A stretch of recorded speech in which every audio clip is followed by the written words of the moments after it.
तो ये संस्कृत के साथ जोड़ करके वर्णवाल जी ने सही कहा अपने भाषण में, लेकिन मैं उसी में ये बात भी बताना चाहूँगा, इस गीत की रचना में हमारी प्राचीन संस्कृति की त्रिदेवी कल्पनाओं को जोड़ने का प्रयास किया गया है, जिसके माध्यम से एक तरफ हम अपनी दुर्गा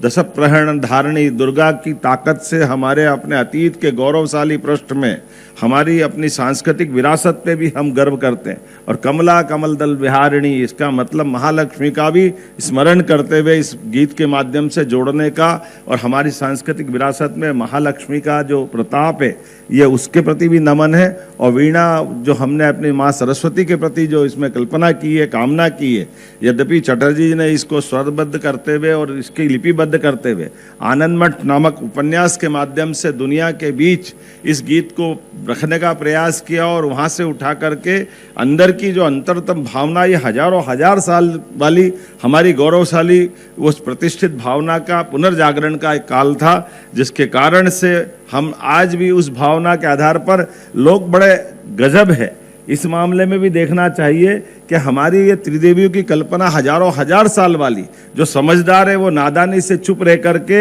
हमने इसके कष्ट भी, जब आज़ादी के अलख में जिस मंत्र के रूप में ये सबको एक तरह से आंदोलित करता था, लेकिन आज़ादी के बाद देश के साथ जब हमारा अपना गीत का अपनाने का मौका आया तो कहीं ना कहीं देश ने इसमें दिग्भ्रमित भूमिका अदा की। बड़े कष्ट के साथ कहना पड़ेगा, आज वो दोबारा दोहराने की जरूरत नहीं, लेकिन वो दर्द तो सबके मन में होगा ही, जिस मूल मंत्र के बलबूते पर आज़ादी के सारे संघर्ष में बड़ी भूमिका हुई। और वो हमारे गीत 150वीं जयंती के अवसर पर जब हम बात कर रहे हैं तो उस इतिहास को भी देश को जानने की आवश्यकता है।